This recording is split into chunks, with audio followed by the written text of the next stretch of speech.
Sri Sachidananda Sadguru Sainath Maharaj Ki Jai. Sri Sai SATCHARITRA, an Insight. Episode 223. My humble prostrations at the lotus feet of our Sadguru Sai.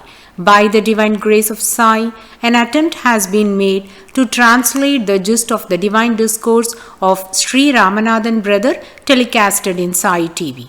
This is purely done to share the glory of Sai and his divine teachings with more insight to the aspirants. Om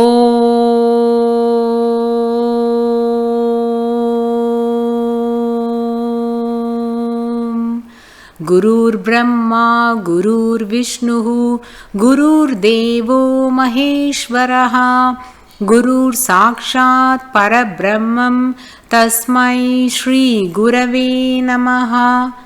Devotees, we will continue to listen to the Leelas related to Raghuvir Bhaskar Purandare. As mentioned in the previous episode, he was a very ardent devotee and was always determined to strictly adhere to the instructions of Sri Sai Maharaj.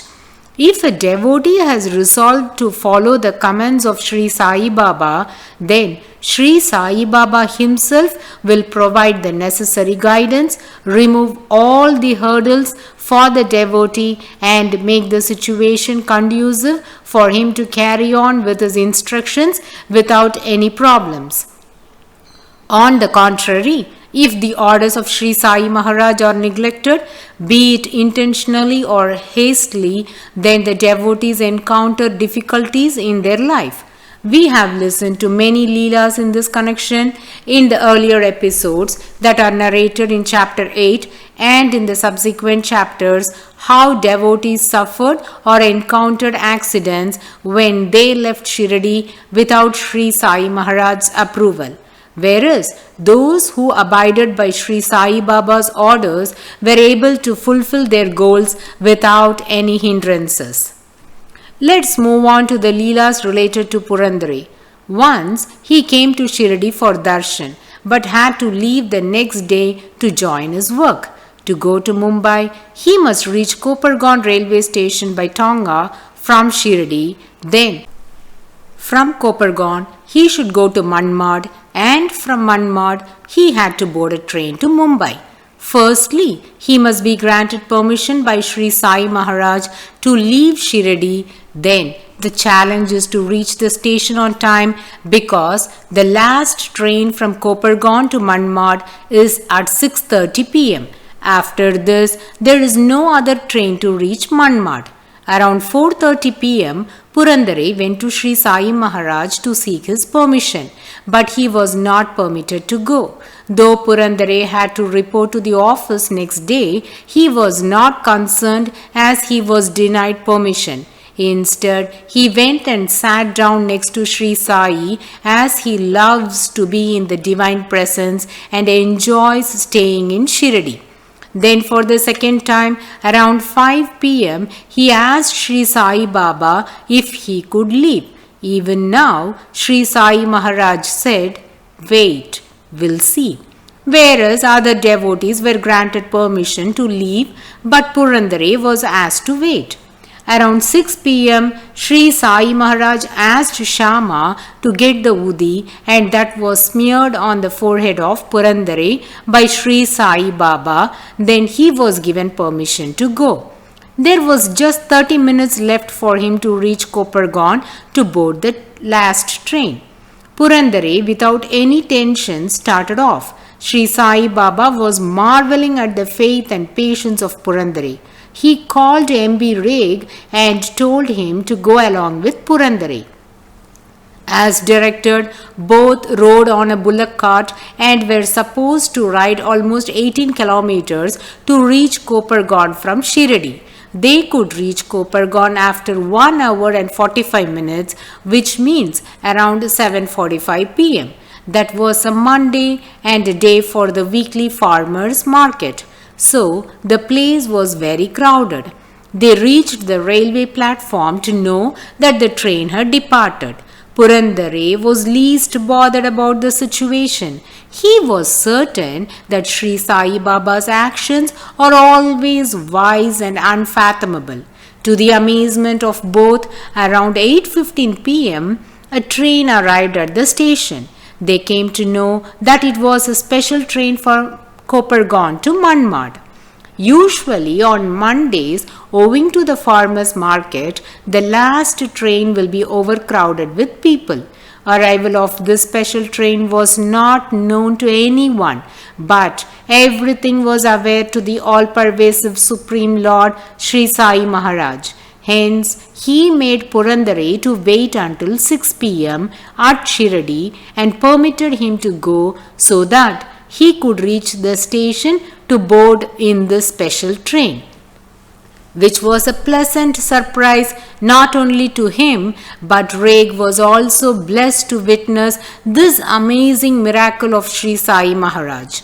Both Reg and Purandare enjoyed their journey as the train was empty, and they both had a relaxing sleep in the train. Thus, trusting in the words of Sri Sai Maharaj, they reached Mumbai safe and sound without any problems. Let's listen to the next divine sport of Sri Sai Maharaj in the year 1910 or 1911. On the Guru Purnima day, Purandare came to Shiradi along with one of his friends by name Yashwant Rao, an engineer by profession, and Yashwant Rao's grandpa named Raghunath Mukund. They stayed in Shiradi for a couple of days, and that's when the cholera epidemic had spread rapidly there, and many were on deathbed. At that juncture, Purandare and Yashwant Rao sought Sri Sai Maharaj's permission to leave. Sri Sai Baba didn't permit Purandare to go, whereas gave Udi to Yashwant Rao and asked him to leave immediately. Yashwant Rao didn't want to leave his good friend Purandare behind at Shiradi, as the disease had already transmitted in the entire village. So he was forcing him to return along with him, whereas Purandare refused to accompany Yashwant Rao, saying that he would not come until Sri Sai Maharaj permits. So he advised him to proceed with his journey. Yashwant Rao was not willing to go without Purandare, hence he decided to stay back in Shiradi, whereas Purandare warned him to not do so and to simply follow the orders of Sri Sai Baba. Despite Purandare's advice, Yashwant Rao stayed back, and next day morning he was afflicted with cholera and died at Shiradi. These two incidences were testimony to the fact that those who followed the directions of Sri Sai Maharaj had a safe and secure life, whereas those who failed to do so had to face consequences in life, was evident to Purandare. Purandare's wife was also a fervent devotee of Sri Sai Maharaj. She was blessed to have experienced many divine leelas of Sri Sai Maharaj. Once, Purandare was massaging the divine feet of Sri Sai Maharaj. At that juncture, Sri Sai Baba asked him for dakshana. As he had already given away all his money as dakshana, he was left with nothing more to give. Purandare is a very straightforward person, so he said, "Where do I have money to give dakshana, Baba? I don't have anything," and continued to press the legs. Purandare's wife was also present there. She immediately got up from there and went straight to the Vada they had lodged in. She had a box full of coins. Those were the coins that she had used while performing Lakshmi Puja during Deepavali festival each year. These coins are considered as very sacred and believed to bring fortune to the family by the Maharashtrian women. Such coins from the past year's puja had been collected and secured by her in a box, and she carries those coins even during her travel. Thus, she brought it to Shiradi and kept it safely in the Vada. Now, Purandare's wife brought that box containing the coins to Dwarakamai, emptied it in front of Sri Sai Maharaj and said, "Baba, here is your dakshina." Sri Sai Maharaj felt extremely happy, and with a smile he said, "Oh mother, you have emptied all the coins here." Pointing to her husband, "Look, the one who is sitting in front of me is going to thrash you for this action." Devotees, listen to the reply of Mrs. Purandare. She said, "Baba, my husband is not of that sort. He would not thrash me. He is a very detached soul. He won't mind even if I had given this money to anybody, whereas I had given it to you. There is no other good deed in this world than giving it as dakshina to you. Hence, he will in turn feel very happy about this deed of mine." This statement of Purandare made Sri Sai Maharaj feel overjoyed. This emotion can be equivalent to the feeling of a father listening about the greatness of his own son from his daughter-in-law. Sri Sai said, Yes, what you say is true. Your past good deed has given you such a great person as your husband. But don't forget this advice of mine. Don't trouble him. Don't scold him. Your behavior should not hurt him in any way because he belongs to me." As soon as Sri Sai Maharaj completed his advice, Mrs. Purandare was greatly upset. She took the liberty to fight with Sri Sai Baba as that of Mr. Purandare. She immediately became emotional and asked Sri Sai Baba angrily, "If he is yours, then who am I?"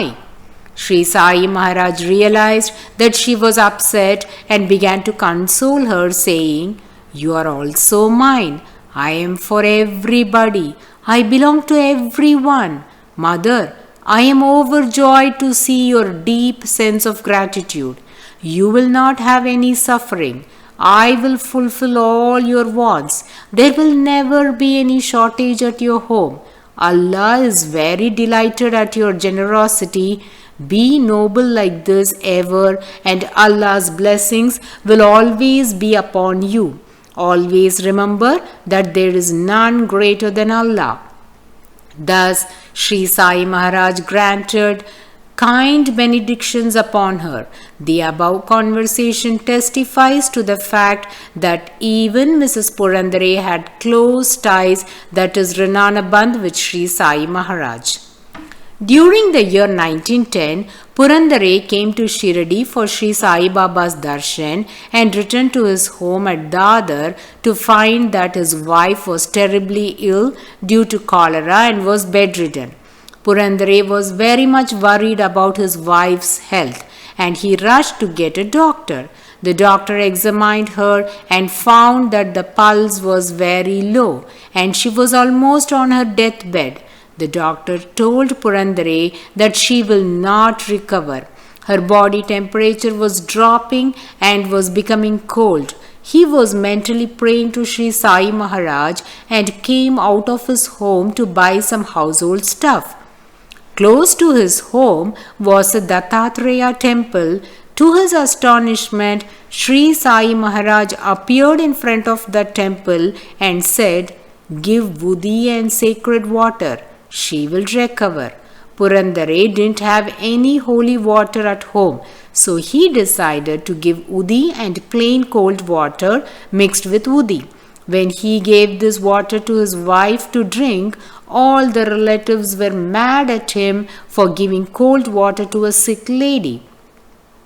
Purandare didn't heed to their comments. He said, "Sri Sai Maharaj instructed me to give Udi and Tirth. As I didn't have water from any holy shrine, I was in a fix and was intuited by Sri Sai Maharaj to mix Udi with plain water. So I administered the same. So nothing to worry. She will be fine with this." Devotees, to the wonder of all, in 1 hour her pulse and body temperature became normal. Slowly she recovered. The same doctor was called to check her health condition. He was surprised to see her improving, as he thought she might have passed away by now. Thus was the grace of all merciful Sri Sai Maharaj. This was not the only experience bestowed by Sri Sai Maharaj upon Mrs. Purandare, but there were many of this kind. In the year 1916, Purandare's wife gave birth to a boy baby. They had 2 girls and 1 boy in total. The boy was named Vittal Purandare, and he was born in Moola Nakshatra, and the body of the child had lots of hair and his nails were bigger than what the newborn baby would have. The relatives and friends of Purandare considered this child a bad omen, as he was born in the birth star and its body looks unusual. So they advised the parents to perform Shanti Homam and other pujas to reduce the impact of the bad vibrations. Whereas Purandare was not perturbed, as he had steadfast faith on Sri Sai Maharaj. Mrs. Purandare was staying at her mother's place and she got the symptoms of seizures after delivery. Ignoring the shivering and chills, she was determined to go to Bandra, that is to her husband's place. Despite the heavy rain, as she reached Bandra, she got seizures and her body became extremely cold. Everyone advised Purandare to admit her in the hospital, whereas he refused to take her to the hospital, saying that Sri Sai Maharaj is their only savior, and if he wants her to survive, then he will get her treated at home itself. But if he has decided to let her go, then even if she is admitted in the hospital, she cannot be saved. His friends and relatives scolded him for this blindfold faith and insisted him to immediately admit her in the hospital. Kaka Sahib Dikshit, residing at Ville Parle, and Hemat Panji, living at Bandra, were his close Sai friends. They too advised Purandare to admit his wife in the hospital. As these 2 ardent devotees also suggested to admit his wife in the hospital, he began to reconsider his decision. He was pondering if he is doing the right thing. That midnight, while he was half asleep, he was blessed with a dream vision of Sri Sai Maharaj. What message did Purandare get in the vision? How did Sri Sai Maharaj save the life of Mrs. Purandare? We shall heed to those interesting and incredible leelas in the coming episode. Bo to Sri Sai, peace be to all. Om